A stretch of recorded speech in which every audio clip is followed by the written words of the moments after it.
বন্ধুরা, নতুন একটি ভিডিওতে আপনাদের স্বাগতম। এবং আজকের ভিডিওতে আমরা কথা বলতে যাচ্ছি রাজা সাব টিজারকে নিয়ে, যেটা কেন্দ্র করে আমরা ভিডিওটি তৈরি করেছি।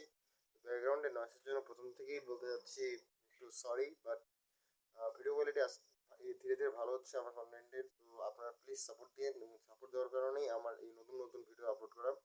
সো ফার্স্ট অফ অল, রাজা সাহেবের টিজার অনেক আগে রিলিজ করেছে, 2 সপ্তাহ আগে, কিন্তু রিলিজ ডেটের পর আমি ভিডিও বানাচ্ছি, কারণ সেই সময় আমার টাইম ছিল না, পড়াশোনায় ব্যস্ত ছিলাম।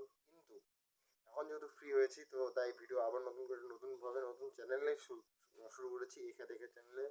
তো চলুন ভিডিওটাকে শুরু করা যাক, এবং মুভির টিজারটিকে রিভিউ করা যাক, খুব ভালোভাবে রিভিউ করবো। ফার্স্ট অফ অল, কয়েক বছর ধরে হিন্দি সিনেমা ইন্ডাস্ট্রিতে বা নর্থ সাউথ যেটাকে বলেন না কেন, হরার জন্য মুভি খুব বেশি বক্স অফিসে কালেকশন দিচ্ছে। এর কারণ কি, সেটা হচ্ছে মানুষ হরার জন্য না ফিল্ম খুব পছন্দ করে।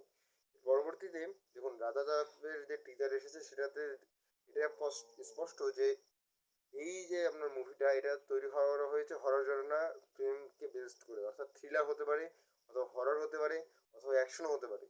সব দিক থেকেই কিন্তু পুরো টিজার ভরপুর। এবং সবথেকে বেশি ইন্টারেস্টিং বিষয়, টি সিরিজ হিন্দি ডাবিংয়ে নিয়ে আসতেছে, এবং তেলুগুতে এটা অন্য একটা ভাষায় আসতেছে। তামিল যে কোন ভাষা সেটা আমি এখন টিজারটি দেখিনি, বাট দুটো টিজার দেখে খুব ভালো লেগেছে, কারণ প্রত্যেকটাই দারুণ ছিল। হিন্দি ডাবিং খুব ভালো, তাই তেলুগু ডাবিং খুব ভালো।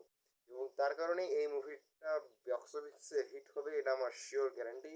আপনাদের পজিটিভ দিকগুলো এবং নেগেটিভ দিকগুলো কমেন্টসে বলবেন। বাই ফ্রেন্ডস, অন্য ভিডিও দেখা হচ্ছে। নমস্কার বন্ধুরা, আবার বলি নমস্কার।